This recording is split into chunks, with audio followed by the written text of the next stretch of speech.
Hello, dear bankers. I, Purva, welcome you all to this EduTabs platform. So, if you are preparing for CIB December 2026 exam, this series CIB on the go is a perfect series for you. Because यहाँ पर जो आप content cover कर रहे हैं उसमें आप अपने सिलेबस के मोस्ट इंपॉर्टेंट टॉपिक्स को कवर अप कर चल रहे हैं सो दैट आपकी एग्जाम की प्रिपरेशन में ये सब आपको काफ़ी हेल्प करे और आपको एग्जाम क्वालिफाई करवाने में भी आपको सपोर्ट करे। आज हमारा ABFM का लेक्चर नंबर 16 है जहाँ पर हम लोग CAPM, APT और फिर प्रोजेक्ट इवैल्यूएशन को डिस्कस करेंगे। प्रोजेक्ट इवैल्यूएशन इंपॉर्टेंट टॉपिक है, क्वेश्चन देखा जाता है इस टॉपिक से यूजुअली एग्जामिनेशन में।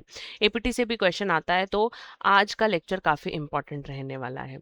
बट जिस तरीके से कंटेंट कवरेज आपके लिए इंपॉर्टेंट है सेम वे से आपको प्रीवियस ईयर क्वेश्चन का एनालिसिस भी काफ़ी इंपॉर्टेंट है। प्रीवियस ईयर क्वेश्चंस आपके पास होना बहुत ज़रूरी है। प्रीवियस ईयर क्वेश्चन CAIB के कहाँ से आएंगे उसके लिए आपको क्या करना है, डिस्क्रिप्शन बॉक्स में दिए गए लिंक पर क्लिक करना है और आप इस पेज पर लैंड करेंगे। आपको एक फ्री ई बुक प्रोवाइड करवाई जा रही है बाय EduTap। इस ई बुक में क्या है, इस ई बुक में मोस्ट इंपॉर्टेंट टॉपिक्स हैं, प्रीवियस ईयर क्वेश्चंस हैं सॉल्व बेसिस पर, प्रैक्टिस MCQs हैं और डिटेल्ड सिलेबस गिवन है। आपको सिर्फ अपनी कुछ डिटेल्स को फिल आउट करना है और डाउनलोड फ्री ई बुक पर जैसे ही आप क्लिक करेंगे ये ई बुक आपके डिवाइस में आ जाएगी and it would be very very helpful for you for preparing your examination. ठीक है, अभी अपने लेक्चर पर चलते हैं और डिस्कस करते हैं about the topics of the day. सबसे पहले हम लोग बात कर रहे हैं direct and indirect channels of different portfolio investment. ठीक है ना, आपको हम लोगों ने पहले भी डिस्कस किया है कि इंटरनेशनल पोर्टफोलियो इन्वेस्टमेंट क्या होता है। कि जब आपकी इन्वेस्टमेंट जो है वो क्रॉस बॉर्डर होती है, जब आपकी इन्वेस्टमेंट आपकी कंट्री से बाहर जाकर होगी तो वो क्या होगी, आपकी इंटरनेशनल इन्वेस्टमेंट होगी। अब जो international investment it is of two types, one is direct and the other one is indirect investment. Direct investment direct channels के थ्रू हो सकती है, यानी अगर एक पर्सन जो है वो अगर इंडिया में रहता है, ठीक है, और वो माइक्रोसॉफ्ट या एप्पल के अंदर इन्वेस्ट करना चाहता है तो वो माइक्रोसॉफ्ट एप्पल में इन्वेस्ट कर सकता है डायरेक्टली। ठीक है ना, और या फिर कोई फॉरेन इन्वेस्टर है और वो इंडिया की किसी कंपनी के अंदर, लेट्स से रिलायंस के अंदर इन्वेस्ट करना चाहता है तो वो भी डायरेक्ट चैनल्स के थ्रू इन्वेस्ट कर सकता है। बट एज यू नो कि ये जो इन्वेस्टमेंट है ये इन्वेस्टमेंट आपकी बहुत सारे रूल्स रेगुलेशंस के अंडर होगी, बहुत सारे प्रोसीजर्स को फॉलो करना पड़ेगा और जो भी गवर्नमेंट के रूल्स रेगुलेशंस हैं उन्हें आपको फॉलो कर चलना पड़ेगा for making these types of investments. तो डोमेस्टिक रूट के थ्रू, डोमेस्टिक जो इन्वेस्टमेंट वो तो विद इन इंडिया इन्वेस्टमेंट है, यानी इंडियन इन्वेस्टर इंडियन कंपनी, तो आप डायरेक्ट इक्विटी के थ्रू, FDs के थ्रू, कंपनी डिपॉजिट्स, PPF या फिर सीनियर सिटीजन सेविंग स्कीम के थ्रू इन्वेस्टमेंट कर सकते हो, है ना। बट हम बात कर रहे हैं इस इन्वेस्टमेंट की, ये जो इंटरनेशनल इन्वेस्टमेंट है, जो इन्वेस्टमेंट आपकी कंट्री से बाहर हो रही है। It can be in the form of ADRs, it can be in the form of GDRs, foreign direct investment हो सकती है, शेयर्स खरीद सकते हो आप। अब ये जो शेयर्स खरीदने हैं ये शेयर्स आप डायरेक्टली भी खरीद सकते हो, जिसमें मैंने आपको बताया कि कुछ रूल्स रेगुलेशंस को फॉलो करना पड़ेगा अगर इंडियन इन्वेस्टमेंट माइक्रोसॉफ्ट या एप्पल के शेयर्स खरीदना चाहता है। ठीक है ना, तो अब क्या होगा, जब ये शेयर्स को खरीदेगा तो शेयर्स को खरीदने के बाद जो भी इसका रिस्क वगैरह होगा वो सारा फॉरेन करेंसी में होगा, है ना, तो उन सब चीज़ों के साथ भी इसको डील करना पड़ेगा। The other way to invest is the indirect channel. ठीक है ना, इनडायरेक्ट चैनल क्या, आप किसी इंटरमीडियरी को बीच में इन्वॉल्व करते हो, यानी आप किसी ब्रोकर को बीच में इन्वॉल्व करते हो और उस ब्रोकर के थ्रू आप इन्वेस्टमेंट्स कर चलते हो। It can be in the form of global mutual fund, ETF वगैरह खरीद सकते हो या फिर कुछ और फंड्स के थ्रू आप जो है फॉरेन कंट्री में इन्वेस्ट कर सकते हो, या फॉरेन कंट्री का कोई इन्वेस्टर जो है वो इंडियन कंपनी में इन्वेस्ट कर सकता है। जब भी आपकी इन्वेस्टमेंट बॉर्डर को क्रॉस करेंगे, आपकी कंट्री की बाउंड्रीज को क्रॉस करेंगी, तो वो इंटरनेशनल पोर्टफोलियो इन्वेस्टमेंट बन जाएगी। क्लियर। तो अब देखिए यहाँ पर एक्सचेंज रिस्क तो ऑब्वियसली आएगा ही, करेंसी का रिस्क तो आएगा ही आएगा, है ना। अब करेंसी का रिस्क आपका दो तरीके से हो सकता है आपकी कंट्री की करेंसी डेप्रिशिएट कर जाए या फिर आपकी कंट्री की करेंसी जो है वो एप्रिशिएट कर जाए। दोनों ही टाइप की जो आपके रिस्क हैं वो आपके पास हो सकते हैं, है ना। जैसे मान लो कि एक रिलायंस कंपनी है, अब ये जो रिलायंस कंपनी है ये किसी फॉरेन कंट्री के अंदर जो है अपना प्लांट सेटअप करती है, लेट्स से ब्राज़ील के अंदर ही अपना प्लांट सेटअप कर कर चलते हैं। अब रिलायंस कंपनी जब ब्राज़ील के अंदर अपना प्लांट सेटअप करेगी तो आज जो भी ब्राज़ील की करेंसी की वैल्यू है, मान लो कि आज की डेट में 1 रुपया जो है वो लगभग 30 ब्राज़ीलियन रियल के बराबर है, ठीक है ना। तो अब एक्सचेंज रेट में थोड़ा सा चेंज आया, ये 30 की जगह 32 हो गया। तो अब आपको तो नुकसान हो गया ना, क्योंकि फॉरेन करेंसी की वैल्यू जो है वो एप्रिशिएट हो गई है, यानी आपकी करेंसी की वैल्यू क्या हो चुकी है, डेप्रिसिएट हो गई है। आप इंडियन कंपनी हो, आपकी कंट्री की करेंसी फॉरेन कंट्री की करेंसी के अगेंस्ट जो है वैल्यू में कम हो गई है, तो इसका मतलब आपकी कंट्री के ऊपर एक करेंसी रिस्क आया है, तो आपके लिए ये क्या होगा, नुकसान होगा। ऑल्दो चाहे जो रिलायंस कंपनी का ब्राज़ील वाला यूनिट है ये बहुत अच्छा परफॉर्म कर रहा हो, बहुत अच्छे से इसका आउटपुट आ रहा हो, इवन प्रॉफिट्स बढ़ गए हों, बट करेंसी की वैल्यू कम होने की वजह से इसको नुकसान बियर करना पड़ेगा।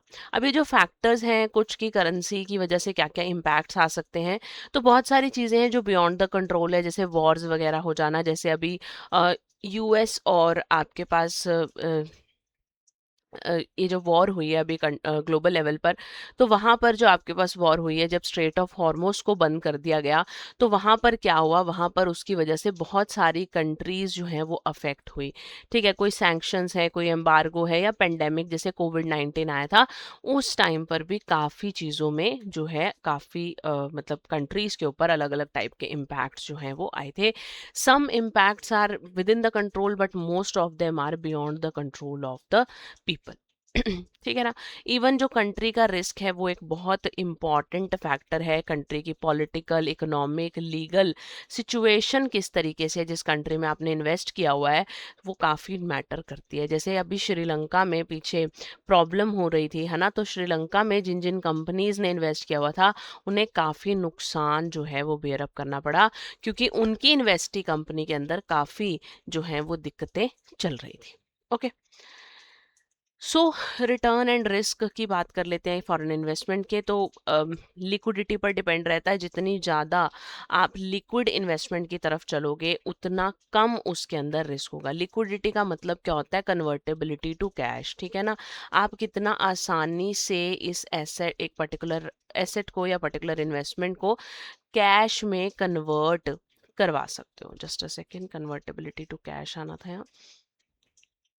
तो कितना आसानी से आप जो है करेंसी को कैश में कन्वर्ट करवा सकते हो। If it is easy to convert into cash, यानी ज़्यादा लिक्विड इन्वेस्टमेंट है तो रिस्क आपके कम होंगे, रिस्क कम होगा तो रिटर्न भी कम होगा। और वहीं पर अगर आपकी इन्वेस्टमेंट कम रिस्की टाइप, कम लिक्विड टाइप की है, यानी उसको कैश में कन्वर्ट करना थोड़ा सा मुश्किल रहता है, तो यहाँ पर आपका रिस्क ज़्यादा रहेगा और आपके रिटर्न्स भी फिर ज़्यादा आपको मिलेंगे।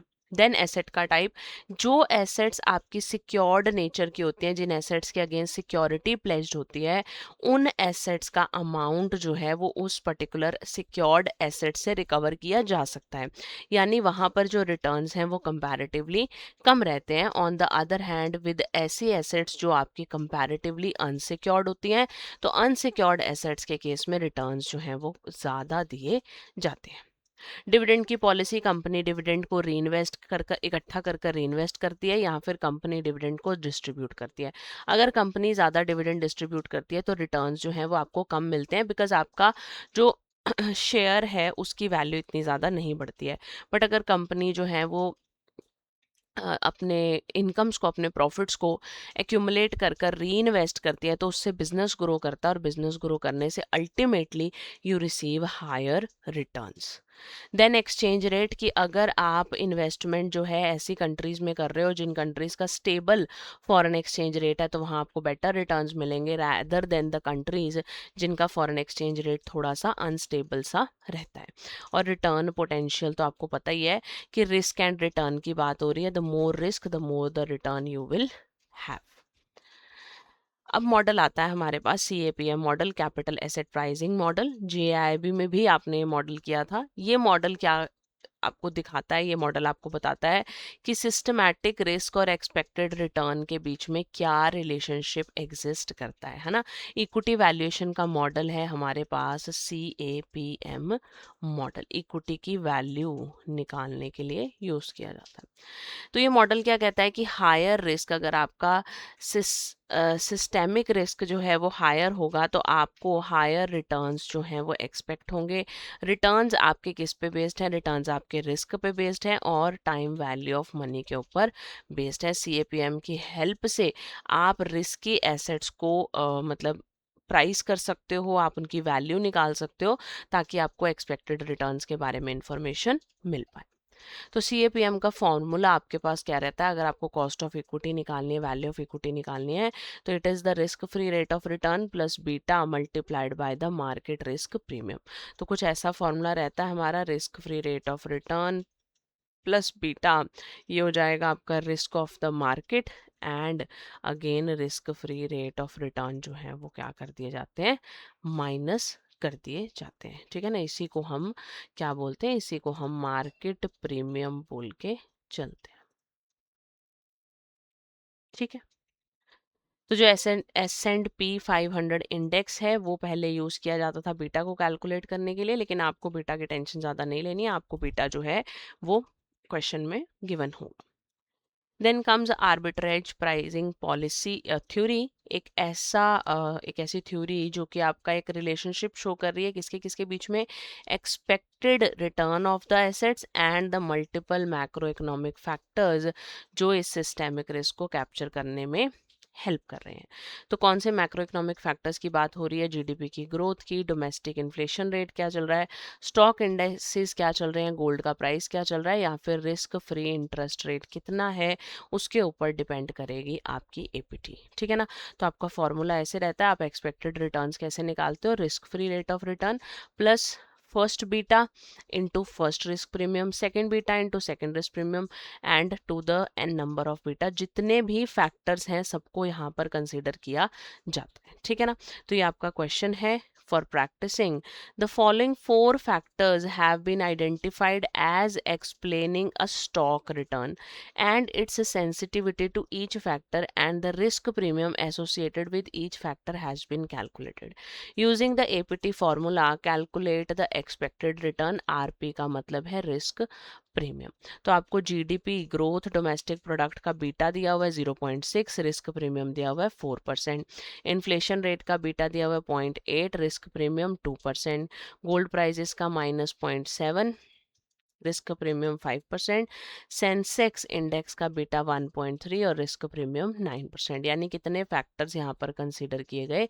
4 फैक्टर्स को यहाँ पर कंसीडर किया गया है, GDP, inflation, gold prices and Sensex index returns. ठीक है ना, रिस्क फ्री रेट आपको कितना दिया हुआ है क्वेश्चन में? 3%। तो फॉर्मूला यही था मेरा, पहले risk free rate of return, फिर first beta into first risk premium, second beta into second risk premium, third beta into third risk premium and fourth beta into fourth risk premium. सभी values को substitute कर देते हैं। Values को जैसे ही substitute किया तो यहाँ पर जो risk free rate of return है ये कितना आ गया? 3%, फर्स्ट बीटा 0.6 है, रिस्क प्रीमियम 4 है, सेकेंड बीटा 0.8 है, रिस्क प्रीमियम 2 है, -0.7, 5%, 1.3 एंड 9%। तो अब आपको क्या करना है, इस वीडियो को यहीं पर पॉज करना है, इन कैलकुलेशंस को अपने कैलकुलेटर पर फटाफट सॉल्व कर कर आपको APT निकालना है, एक्सपेक्टेड रिटर्न आपको निकालना है। तो एक्सपेक्टेड रिटर्न हमारा यहाँ पर कितना आ रहा है? हमारा यहाँ पर 15.2% एक्सपेक्टेड रिटर्न आ रहा है, सभी फैक्टर्स की सेंसिटिविटी को एसोसिएट करने के बाद। क्लियर है? आसान है, मुश्किल कुछ भी नहीं है। तो ये फॉर्मूला भी बहुत सिंपल है और आप इसको आसानी से कर सकते हो। अब हम बढ़ते हैं towards the next topic, that is project evaluation.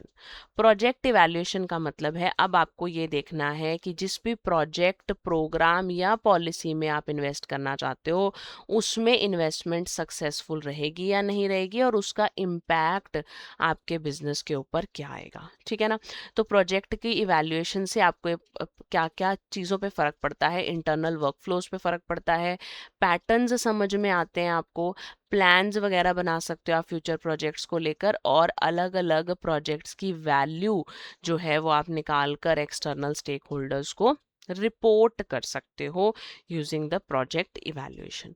तो प्रोजेक्ट इवैल्यूएशन में हमें दो चीज़ों को कैलकुलेट करना सीखना है, one is the calculation of discount rate and the next is the calculation of the spot rate.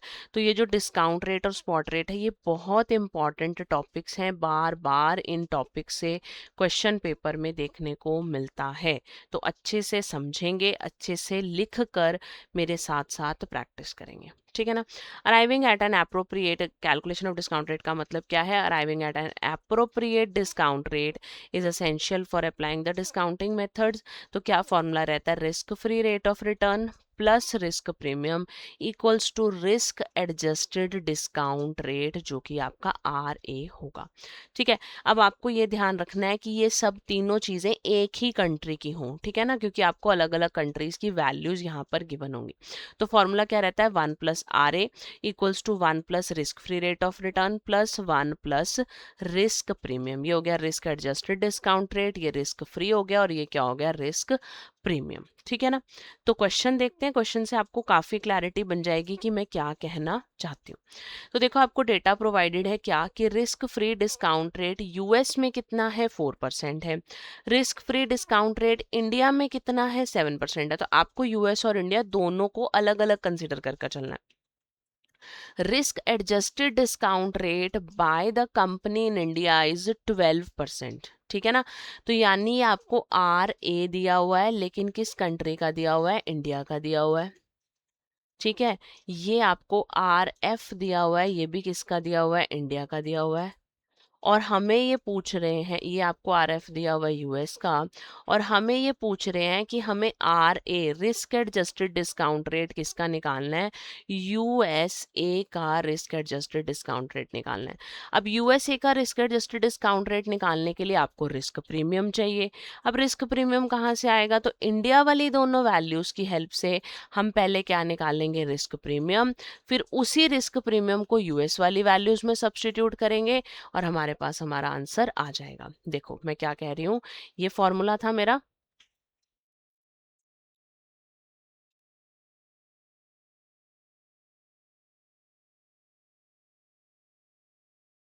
यही फॉर्मूला था। पहले मैं यहाँ पर इस फॉर्मूला में इंडियन वैल्यूज को सब्स्टिट्यूट करूंगी, मेरे पास ये वैल्यू आ जाएगी, क्योंकि ये भी मुझे गिवन है, ये भी मुझे गिवन है। फिर इस वाली वैल्यू को सब्स्टिट्यूट करूंगी मैं यूएस वैल्यूज के साथ, तो मेरे पास ये निकल कर आ जाएगा। देखते हैं कैसे। देखिए सबसे पहले RADR जो रिस्क एडजस्टेड डिस्काउंट रेट है वो इंडिया का निकाल रहे हैं हम। फॉर्मूला क्या होगा? 1+ risk adjusted discount rate equals to 1+ risk free rate of return plus 1+ risk multiply 1+ risk premium.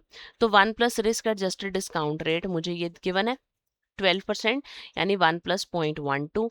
Risk free rate of return 0.07 given है, और रिस्क प्रीमियम मुझे निकालना है। तो ये 1.12 हो गए, 1.07 हो गए, इनको डिवाइड कर दिया। डिवाइड करने के बाद मेरे पास वैल्यू आ गई 1.0467। तो रिस्क प्रीमियम मेरे पास कितना आ गया? रिस्क प्रीमियम मेरे पास आ गया 4.67%। अब यही रिस्क प्रीमियम यूज करेंगे यूएस के लिए, और यूएस का रिस्क एडजस्टेड डिस्काउंट रेट निकालेंगे। Risk adjusted discount rate US का निकाल रहे हैं, फॉर्मूला सेम रहेगा। अब risk free rate of return कितना दिया हुआ है? 4%, है ना। एक सेकेंड में पेन का कलर चेंज कर लूँ। Risk adjusted discount rate US का कितना दिया हुआ है? 4%, और रिस्क प्रीमियम अभी अभी हमने निकाला है 4.67। तो देखो 0.04 आ गया, 0.0467 आ गया। इनको मल्टीप्लाई किया, 1.04 हो गया, प्लस किया सॉरी, 1.04 हो गया, 1.0467 हो गया, मल्टीप्लाई हो गए।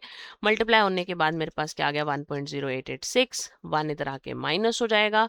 तो risk adjusted discount rate for US is 8.86%। देखो एक ही फॉर्मूला है, पहले इंडियन वैल्यूज को लगाकर प्रीमियम निकाल लिया, फिर प्रीमियम को सब्स्टिट्यूट कर कर हमने यूएसए का रिस्क एडजस्टेड डिस्काउंट रेट निकाल लिया। तो मुश्किल नहीं है, लेकिन आपको इस फॉर्मूला को ध्यान रखना है। आसान सी कैलकुलेशन है, कैलकुलेटर आपके पास होगा तो बिल्कुल भी आपको दिक्कत नहीं आएगी। क्लियर। अब बात करते हैं एक्सचेंज रेट एस्टिमेट्स की, जो मैंने आपको बताया कि हमें एक डिस्काउंट रेट सीखना है और एक एक्सचेंज रेट एस्टिमेट्स हमने सीखने हैं। तो देखो डोमेस्टिक प्रोजेक्ट में तो सिंपल सा हमारा फंडा रहता है। क्या फंडा रहता है? सिंपल, कि आपके पास जो कैश फ्लोज होते हैं आप उसको डिस्काउंट कर कर उसकी प्रेजेंट वैल्यू निकाल लेते हो। लेकिन ओवरसीज प्रोजेक्ट में सिचुएशन थोड़ी डिफरेंट होगी कि आपके जो कैश फ्लोज हैं वो कौन सी करेंसी में होंगे, वो तो फॉरेन करेंसी में होंगे। तो हमें इन कैश फ्लोज को पहले रुपीज में कन्वर्ट करना पड़ेगा, exchange rate, prevailing exchange rate के ऊपर इन कैश फ्लोज को पहले हम रुपीज में कन्वर्ट करेंगे। रुपीज में कन्वर्ट करने के बाद सेम हो जाएगा, फिर डिस्काउंटिंग करेंगे, डिस्काउंट करके प्रेजेंट वैल्यू में निकाल लेंगे, है ना।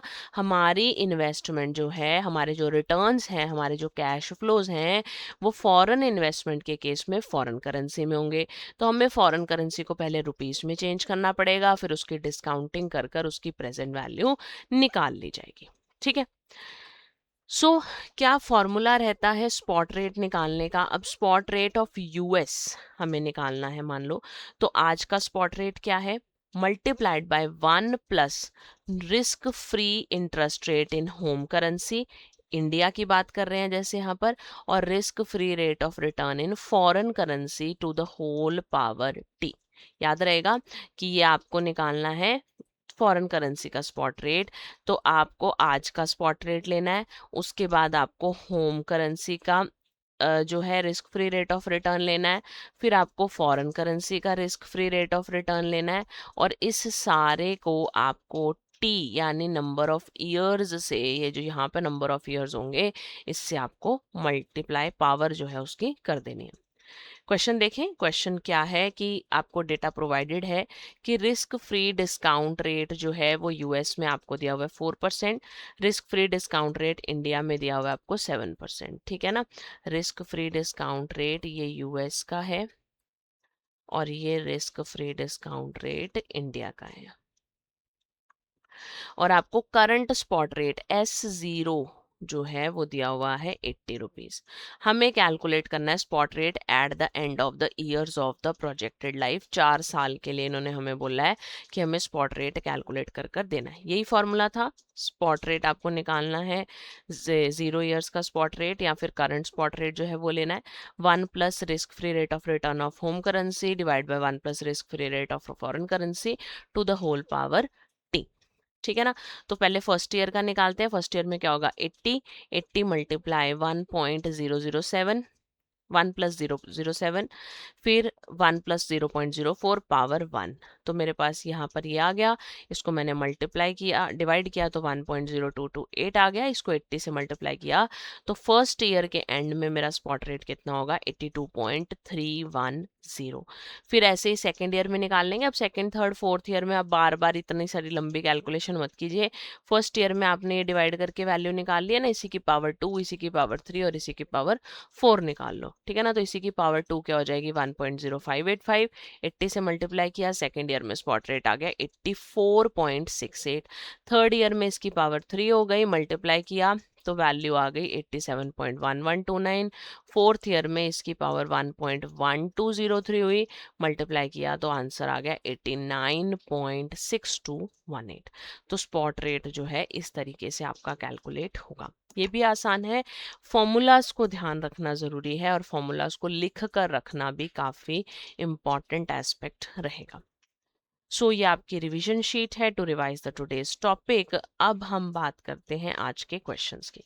क्वेश्चन नंबर 1 क्या है? An analyst identifies the following systematic factors for a stock. Risk free rate आपको 4% दिया हुआ है और उसके बाद आपको इन्होंने बोला है expected return according to APT.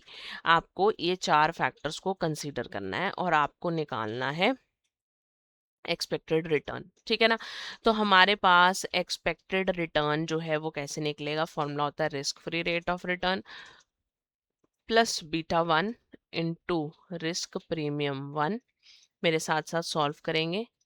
Beta 2 into risk premium 2, beta 3 into risk premium 3 and beta 4 into risk premium 4।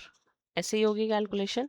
Values substitute कर देते हैं, risk free rate of return हो जाएगा 0.04, beta 1 is 0.5 multiply 0.04, beta 2 0.8 multiply 0.03, beta 3 is minus 0.6, 0.5, 1.2, 0.7. ठीक है, इनको हमने आगे सॉल्व कर लिया. 0.04 आ जाएगा, 5 4 आपके पास 20 हो जाएगा, तो ये हो जाएगा 0.02, फिर ये हो जाएगा 0.024, यहाँ पर वैल्यू माइनस में आएगी 0.03, और यहाँ आ जाएगी 0.084. प्लस माइनस कर कर मेरे पास आंसर आ रहा है 13.8%, यानी ऑप्शन बी. क्लियर है किस तरीके से आपको कैलकुलेशन कर कर चलना है.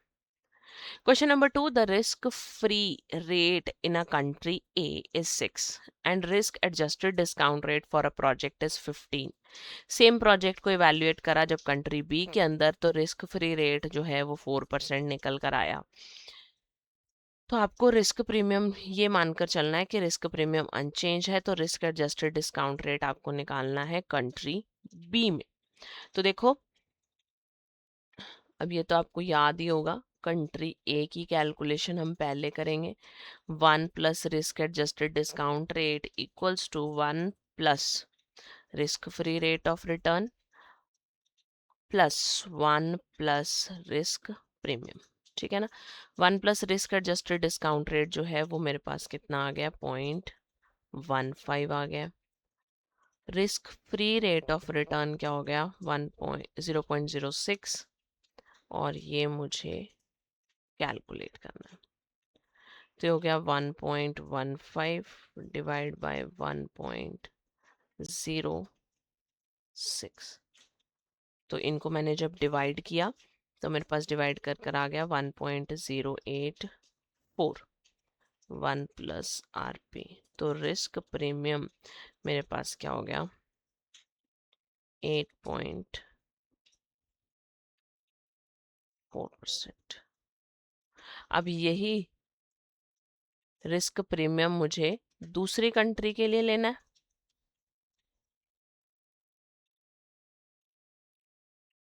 कंट्री बी के लिए तो यहाँ पर वैल्यू फॉर्मूला तो यही रहेगा.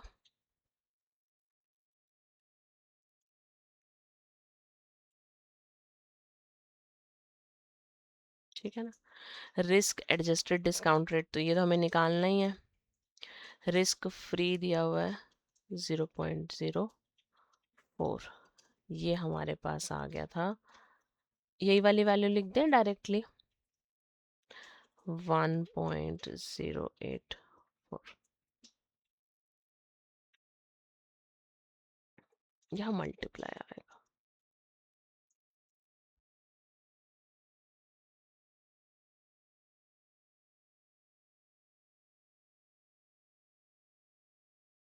जब मैंने इनको मल्टीप्लाई किया तो मल्टीप्लाई करके मेरे पास कैलकुलेशन आ रही है 1.127636, और मेरा रिस्क एडजस्टेड डिस्काउंट रेट आ जाएगा 12.73%, यानी कि ऑप्शन ए.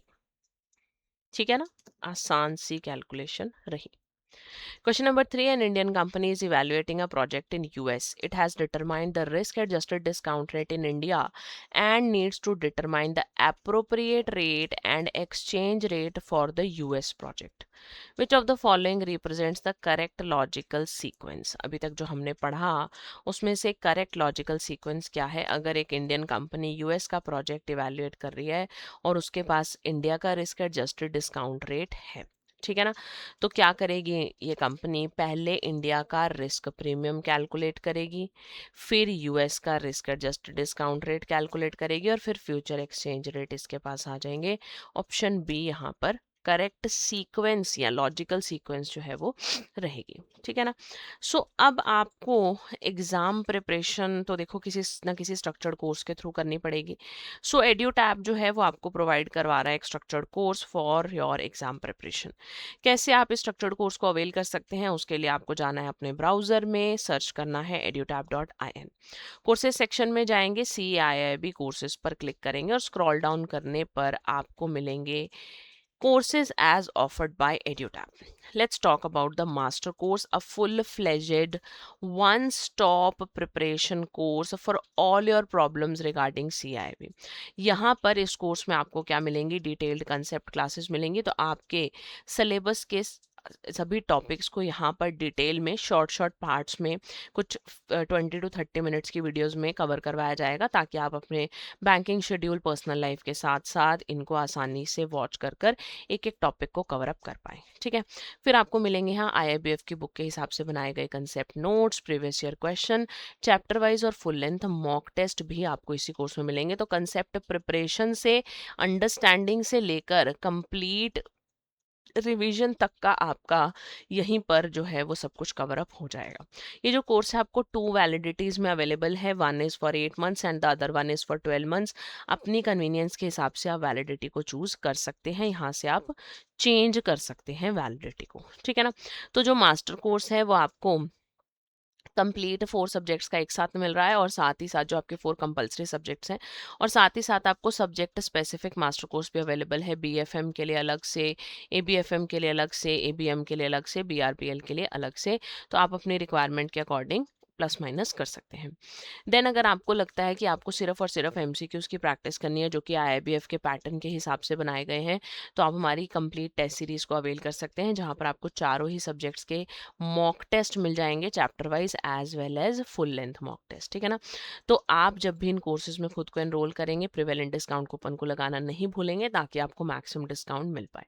और इन कोर्सेज की एक और खास बात कि आपको सेकेंड और फोर्थ सैटरडे, हर सेकेंड और fourth Saturday 3 PM you can talk to your mentors regarding your doubt, strategies और एनीथिंग जो भी आपको CIB में डाउट है ना। तो आप इन कोर्सेज को डिस्काउंट पर अवेल कर सकते हैं।